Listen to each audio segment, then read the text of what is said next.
Hello everyone, I hope you're keeping well. In this week's video we're talking about the 2-point perspective and we're on location here in Turkey. Okay, so this is the second video that I've uploaded in support of my new photography series. The link for this is down below. But in this video I want to talk about the 2-point perspective, and it's something that we've spoke about before on the channel, perspective I mean. So the 2-point perspective is one of the top two, the only two really, architecture, photography, compositional techniques that pros use. What I mean by that is if you pick up an architecture magazine, an interior design magazine, anywhere across the world, you'll notice that the cover photo and anything inside is usually the 1 point, which we spoke about before on the channel, or the 2-point perspective. And today we're going to be looking at that 2-point and explain the reasons why it is so strong as a compositional technique and why it only works in certain locations. What to look out for, tips and tricks, and how we're going to pull it off. So just as a reminder, the 1-point perspective is where there's 1 point in the image your viewer's eye is drawn to. So in other words, in architecture, it's usually a straight-on shot. It doesn't need to be the middle of the image your eye is drawn to, but it's usually 1 point on the image, on the framing. The 2-point is a little bit different. We're actually using 2 walls, usually to point into a corner, and your 2 points are the 2 walls. Other techniques can be used, of course, but in terms of commercial architecture photography, these are the 2 go-to compositional techniques. You need to know them before you can break them. What do I mean by 2 points, 2 walls? What do I mean by that? It's the place where 2 lines converge, parallel lines converge. So they almost like fade away to a vanishing point. In architecture photography, it's difficult to fade away to a vanishing point. We've got the staircase leading up, one of the main features of this mosque, and actually you could say that that is the main feature and that's your subject, so it's kind of like 1 point. If you're thinking about the rear of this, there's 2 walls joining in the corner behind that subject, and that's where I'm focusing on, and that's the point of this. So both the 1 and the 2 point are crucial to understand and to master for architecture photography. And the 2 point is particularly tricky to pull off, as I've just explained, but I'm going to try and do that here. It's backlit though, so I'm waiting for the sun just to drop in the sky a little bit more, and when it does, it's going to allow me to kind of grab this shot. Nice and evenly lit, balanced, with the 2-point perspective. So the next thing is our lens choice. I'm actually going to switch camera body, so I'm going to start filming on the RP in a second. But I've selected for this shot the 24mm tilt shift lens. It's not too wide, it's easier to control, especially on the wide edges. But if I want to get more, I can use the ability here to shift the lens and actually make it as a panoramic.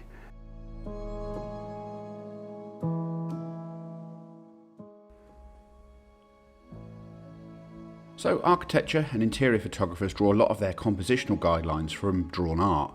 Think back to your 7th grade art class where you learn about vanishing points. This is the point where all the parallel lines meet on the horizon. This stems from what we actually see in real life.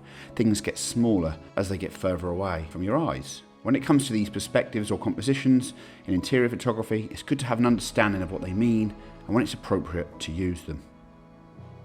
The 1-point perspective is the more difficult of the techniques to pull off, as you must be completely level in camera, as even if the balance or position of your tripod is slightly off, so will be your composition. The 2-point perspective is much more forgiving, and for this reason it's usually the most common of architecture compositions. Where you stand with your camera is always an important decision, of course, but it's even more important if you're trying to obtain a nice perspective. This perspective could include a centre composition, which is a controversial topic amongst photographers of all genres. It's different when it comes to architecture, as it can be beneficial for your picture to have your subject placed in the centre. After all, we're using this type of perspective to bring attention to what is in the middle of the frame. Architecture photography is the best niche for experimenting with distinct lines, shapes and forms. The lines also make it possible to play around with the placement of our vanishing points. The first thing to keep in mind is you've got to slow all the way down, and I mean you can spend 5 or 10 minutes pacing around one side of the room to the other to visualise where to put the camera.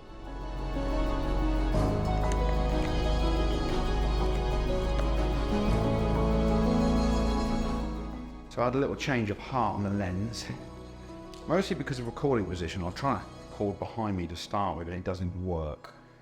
So there's a bunch of stuff that I've just been doing there. The first one was picking out a perspective. where is my focal point and where is my 2-point perspective going to sit within my frame, my LCD on the camera. And I've opted for a right side of the frame. It's where the two walls are going to meet behind the focal point. That's going to work really well. The wall on the right here behind the camera's position is going to fade away to the back, and the one on the left here is going to draw the viewer through and into the back of the image. That's going to work really perfectly. In terms of composition, I've actually pretty much straight 17mm shot. I've lifted the center column so that I'm closer to the center of the room, and that also helps me with the perspective overall, drawing the viewer's eye through the image. I've got a really nice shadow kind of working at the moment. I'm going to kind of give myself a little bit more wiggle room on it. So I want to come back a tiny bit more room just to make sure that that shadow looks lovely coming in the window when I edit this final result. So here I'm just doing some subtle adjustments, trying to frame things up nicely in camera. There's a couple of windows over on the left-hand side, well, more than a couple, and some on the right too. And I'm trying to frame things up nicely in the LCD so the composition looks nice throughout. I don't want them windows to be stretched or look odd in the final composition.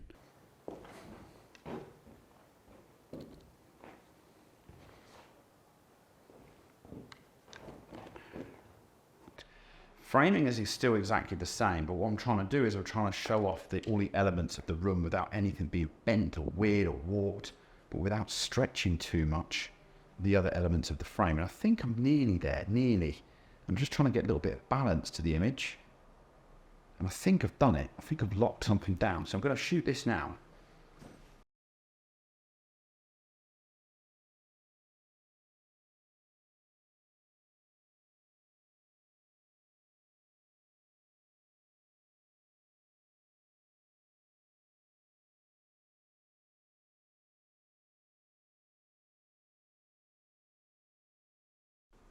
So when I first set up, there was probably better shots to get inside the space. However, I knew that the sun was going to drift away, and when it did, it would lend itself really nicely to be able to be photographed in this corner. It would balance out the light.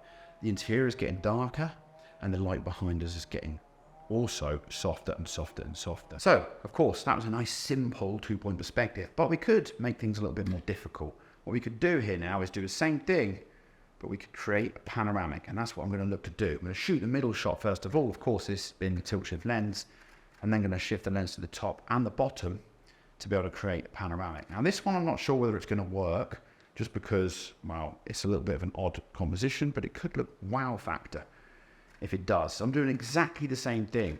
The 2-point perspective is still going to work, but it's going to be within the portrait orientation image. Finally, I'm just going to do the bottom frame. There's some rubbish in there, I just want to get out. Nobody wants that in their frame. And finally, we'll take the bottom shot.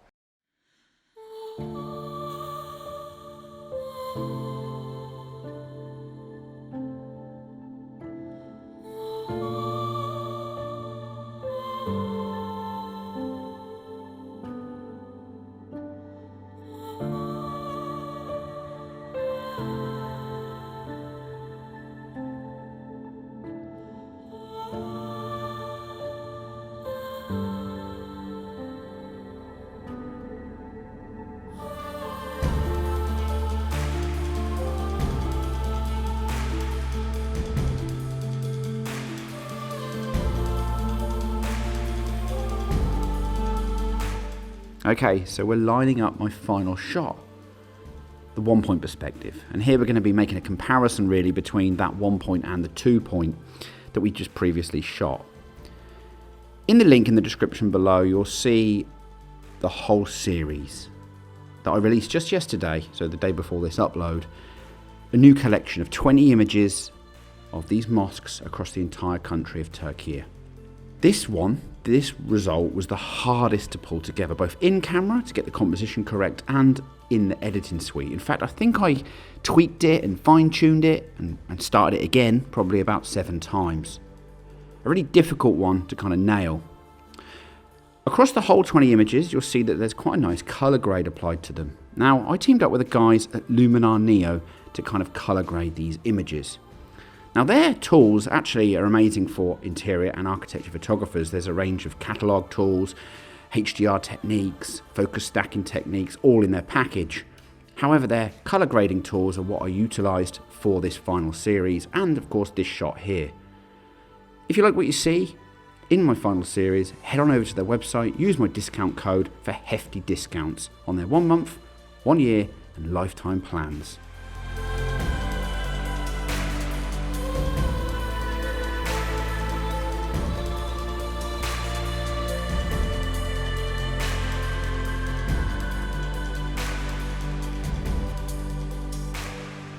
So of course, getting the 2-point perspective is not so easy. Hopefully the tricks and tips I've given you there as I've walked you through my images help you along the way. I would say it's not for every location. You've got to pick and choose your battles with this perspective, but when you do pull it off and nail it, it works really, really well. The sun has set for me on this location and for this video too. So that's all for this week, guys. I hope you enjoyed it. Until next time, bye-bye for now.